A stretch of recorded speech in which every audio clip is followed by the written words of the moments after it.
আসসালামু আলাইকুম রহমতুল্লাহি বারাকাতুহ।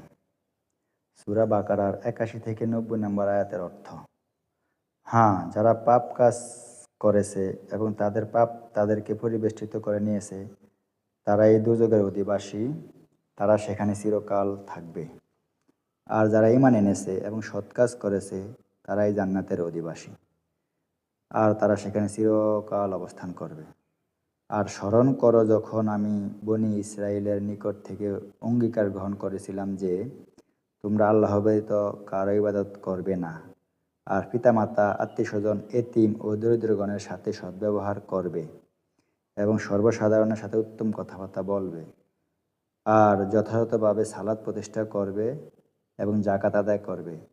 অতঃপর তোমাদের কিছু লোক ব্যতীত সকলেই মুখ ফিরিয়ে নিল, বস্তুত তোমারই সত্য বিমুখ।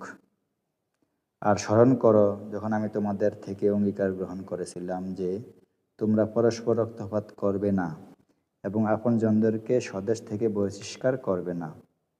অতঃপর তোমরা তা স্বীকার করেছিলে এবং তোমরাই হলে তার সাক্ষী।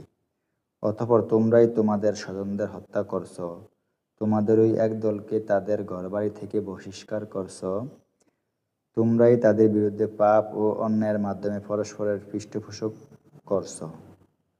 আর যখন তারা কারো বন্দী হয় তোমাদের কাছে আসে, তবে মুক্তিপণ দিয়ে তাদেরকে মুক্ত করছ, অথচ তাদের বহিষ্কার করা তোমাদের জন্য ছিল অবৈধ। তবে কি তোমরা কিতাবের কিয়দংশ বিশ্বাস করো এবং কিয়দংশ অবিশ্বাস করো?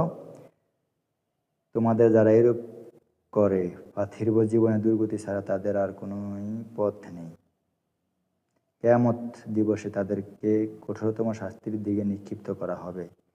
আর তোমরা যে কাজকর্ম করছ সে সম্পর্কে আল্লাহ অমনোযোগী নন। তারা সে লোক যারা পরকালের বিনিময়ে পার্থিব জীবনকে ক্রয় করেছে, অতএব তাদের শাস্তি লঘু করা হবে না এবং তারা সাহায্যপ্রাপ্ত হবেন না। নিশ্চয় আমি মূসাকে কিতাব দিয়েছি, অতঃপর পর্যায়ক্রমে রাসূলগণকে প্রেরণ করেছি। আমি মরিয়াম তনয় ঈসাকে সুস্পষ্ট মুজিজা দান করেছি, আর পবিত্র রূহের মাধ্যমে তাকে শক্তি দান করেছি। অতঃপর যখনই কোনো রাসূল এমন নির্দেশে নিয়ে তোমাদের কাছে এসেছিল যা তোমাদের মনোভূত হয়নি, তখনই তোমরা অহংকার করেছ।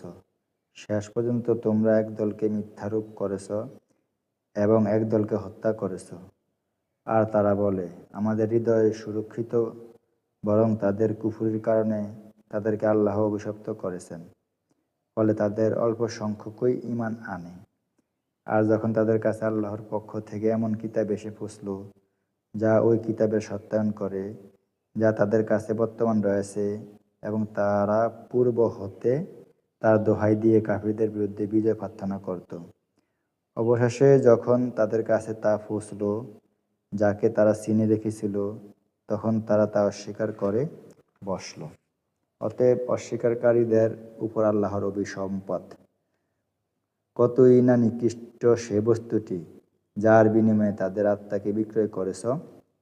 যেহেতু আল্লাহ যা নাজিল করেছেন তারা শুধু ঈশান্বিত হয়ে তা অস্বীকার করেছে, এই কারণে যে আল্লাহ সিংহ বান্দাদের মধ্যে যার প্রতি ইচ্ছা অনুগ্রহ নাজিল করেন। অতএব তারা ক্রোধের উপর ক্রোধ অর্জন করেছে, আর কাফেরদের জন্য রয়েছে অপমানজনক শাস্তি। আসসালামু আলাইকুম রহমতুল্লাহি ওয়া বারাকাতুহু।